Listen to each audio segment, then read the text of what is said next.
Para naman, huwag tayong sumuko. Huwag tayong makaisip na, give up ko na to, nahihirapan na ako. Hindi. So, sama-sama tayo. Like ko sinasabi kanina rin sa akin, Business Rockstar Circle, sama-sama tayo kung saan, kung, kung nahihirapan ka ngayon, you can seek my help. Sabi ko nga, no G-Leavers should be left behind.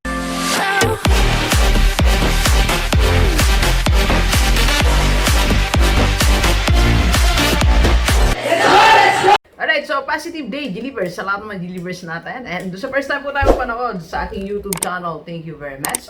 Please subscribe, click mo na po yan, Doc Gigi Sunga. And sa lahat ng gusto magpa-coach sa atin and business consultation, message ka lang 0939-525-4311 or sa aking FB page, Dr. Gigi Sunga. Okay? Alright, so solusyon sa mga naging problema o nagiging problema mo ngayon sa startup business.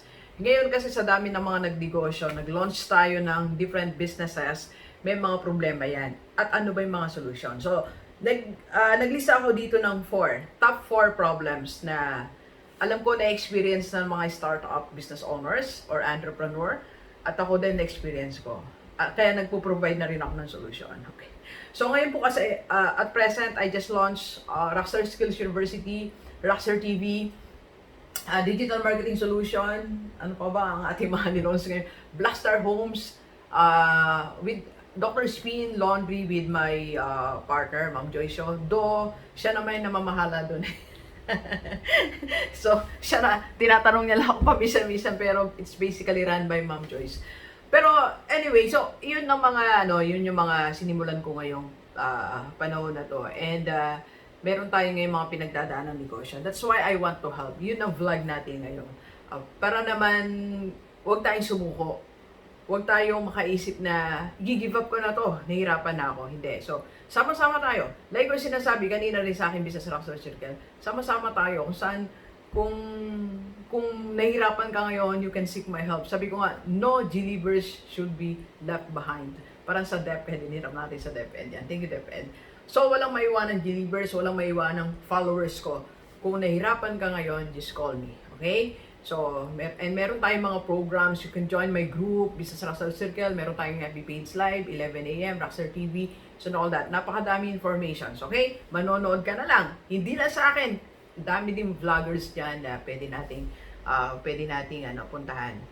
Sir Arvin Arubia, Sir Chinkitan, Sir Arvin Arubia, ang dami niya mga practical tips din, ng Joy Show. So, wala tayo pwede puntahan, kaya huwag kang magpaiwan, alright? So, unang-una na problema, okay? No enough time to business planning. So, let's admit that. Ako din, nangyari din sa akin to, at nangyayari sa ngayon. Kasi nga, dahil gusto nating kaagad na makapag-business na, dahil una-una, nawala yung existing business natin o hindi mo na siya nagpo-function ngayon, so kailangan nating i-replace ng another business. O yung sa iba naman, sige, nawala ng work or nabawasan yung income, may negosyo pero hindi kumikita, so kailangan magpalit ng negosyo.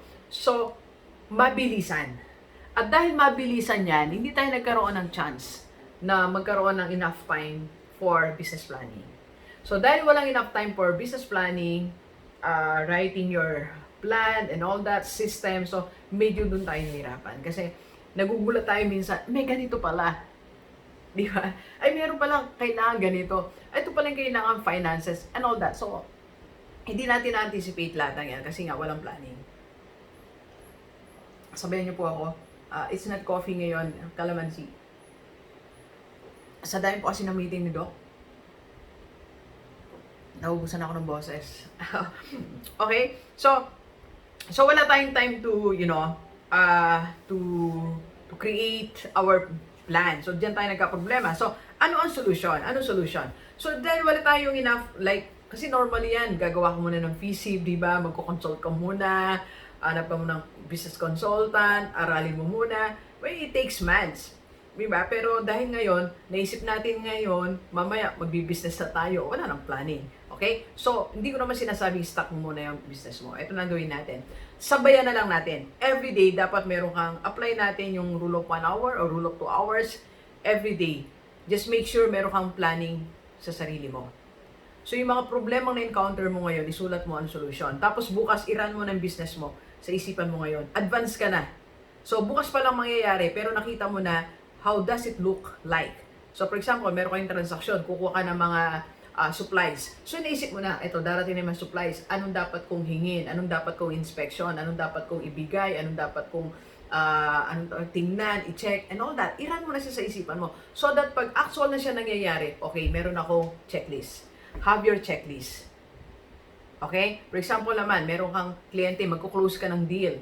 So ano yung mga itatanong mo? Ano yung mga possible question? I-anticipate mo na. Ano magiging sagot mo? Ano yung magiging second offer mo? Kasi dapat hindi mawala yung client na yan. Once na nag-inquire siya sa'yo, once na nagtanong siya, dapat maipasok mo siya, maklose mo yung deal. So paano gagawin mo? Meron ka na dapat series of questions. Again, you need a checklist.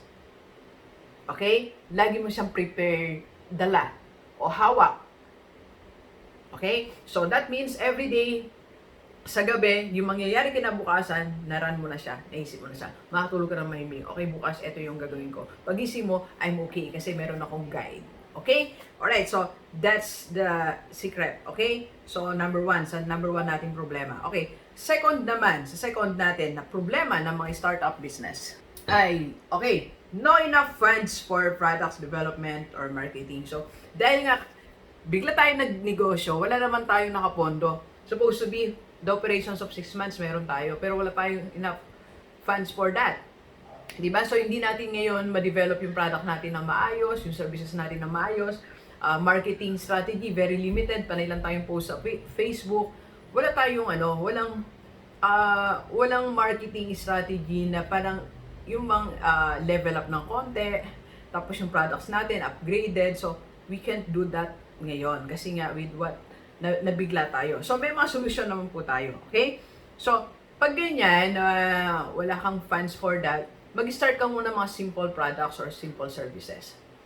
Okay? So yung unang, para lang, magkaroon ka ng immediate na income. So simple muna, like, nag-reseller ka muna ng mga bagay, o ikaw muna, ang bawa, nagawa ka, t-shirt printing ka, ganyan muna, rockstar. Simple lang muna, di ba? So hanggang sa nakakuha ka ng funds, okay, so nakakaipon ka, then start your product development. Unti-unti. Yung tunay na products na gusto mong gawin, style, design, itsura, so pwede mo nang gawin unti-unti. It takes time, okay? It takes time talaga dyan.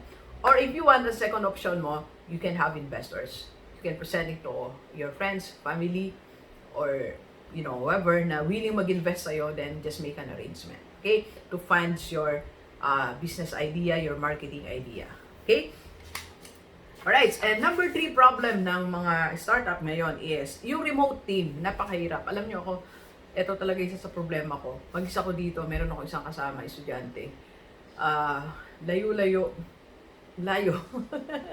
Yung taga-edit ko, taga-gawa ng thumbnail, sobrang malalayo. So, anong solusyon natin? Kasi siyempre, di ko naman pagsama-sama dito yan. At kahit malalapit, hindi rin naman pwede magsama-sama kasi may iniwasan nga tayo. So, napakalaki ng problema sa communication. Kasi minsan akala mo, nasabi mo na. Or, you cannot say exactly what you really want to happen. Hindi mo siya talaga ma-explain. Tsaka sa dami nun, 6 ata, 7, 8 ang aking team. Imagine talking to them every day. Kagaya, halimbawa, kapon, nagpagawa ako ng poster kasi business bootcamp namin. Simpleng poster. Tawag ako, taga Pampanga. Yung picture, ayoko. Papalit. Tawagan ko uli yung isa kong team mag-send ng picture. Tawag uli. One poster, 2 taong magkakalayo ang involved. Just to polish it. Alam mo yun, ganun. So, mahirap. So, ano solusyon natin, Doc? Ang solusyon natin dyan, ay ganun talaga, maglaan ka ng oras. Kaya dapat may proper planning din sa'yo. For example, ako, minsan, syempre ako, meron din tayong mga mistakes, shortcomings, hindi rin naman 100% na perfect natin ng lahat. So, for example, that given example sa akin, papagawa akong poster, dapat i-specify mo na. So, ito yung picture na gusto ko, yung nakaganito ako. Ito yung ganun, ito yung color, kasi nagpapalit pa ako ng color and all that. So, pagtsagaan natin, kasi remote sila eh. So, they need details. We cannot get away from saying the details. Tayo lahat ng business owners or entrepreneur. Hindi pwede po na hindi tayo magbibigay ng detalye. Tapos ina-expect natin, ito ang output, ito yung result. Hindi mo naman sinabi. Di ba? Unfair naman sa empleyado natin. So, something like that. So, mahirap din po, no? Mahirap. So, mag-meeting sa umaga siguro, umaga, gabi, ganon. Kung gusto mo, hindi lahat na yan, ina-alternate mo. So, marketing ka ng Lunes, Martes naman, mga product developer mo, Wednesday, alternate mo, ganon. So, ako may schedule po ako, Monday, Blackstar ang nasikaso ko, Blackstar Homes, Tuesday, Rockstar Skills University, Digital Marketing Solution, Wednesday, IMG, Thursday, Dr. Spin, Friday, Rockstar TV, Saturday, Great Life, Sunday, pahinga. So, yun ang mga ini-schedule natin. So, may schedule ka dapat at sabihin yung mga detalye, okay? Okay, number 4, problema ng startup. Ito yung everyday transactions natin. Ito talaga yung nakaka-drain process. Imagine mo, may mag-inquire, sagutin mo, tapos may meeting, tapos may mga iba pang process, ang tagal. Ang tagal ng mga transaction, it takes like 30 minutes. So, napakahirap din. So, kailangan meron kang medyo siyempre, yung mga gamit mo sa bahay, okay din sa iyong negosyo para mabilis. Like internet mo, make sure malakas yan. Meron kang Zoom, StreamYards for your meetings. Complete ka ng gamit mo, yung laptop, camera, cellphone. Yan, kinukumpleto ko unti-unti. So, para mabilis ang transaction. Tapos, meron ka rin by the hour or let's just get straight to the point during the meeting. Lista mo kung ano lang ang kailangan mo makuha sa kanya. Bawa, 3 things lang. 3 things, after that, go na. Konting kwento, konting, relationship, building relationship, and all that, tapos na. Kasi sa dami nang yung ginagawa pa. Okay? So, yan ang solution sa everyday transaction. And last, ito, bonus lang to hindi ito kasama. Ang iba pa natin yung nagiging problema yung meron tayong negosyo tapos may naisip pa tayong ibang gawin, diba? So, parang dumadami masyado yung ating iniintindi. So, naiiwanan yung iba nating business. So, that's also, minsan naisip ko din yan, at dami kong ang nilaunch ngayon, diba? Pero may solution naman. Like, meron akong po mga team leaders for my group. Meron akong BRC, meron akong, IMD may leader ako, Great Life, meron tayong team. BR's Business Rockstar Circle ko naman is merong nagmamanage. Rockstar Skills University may nagmamanage. Rockstar TV meron din ako par. So, kung talagang marami kang gustong gawin sa sarili mo, negosyo o produkto o isang negosyo pero sobrang dami ng products na gusto mong i-release, services na ibenta. So, make sure meron kang isang assign. At yung assign na yun, dependable, reliable. Make sure nagwo-work talaga siya. Okay? So, yun yung dapat nating gawin para di tayo magka-problema. Okay? So, sa lahat ng mga nag-start ngayon ng negosyo, congratulations sa'yo.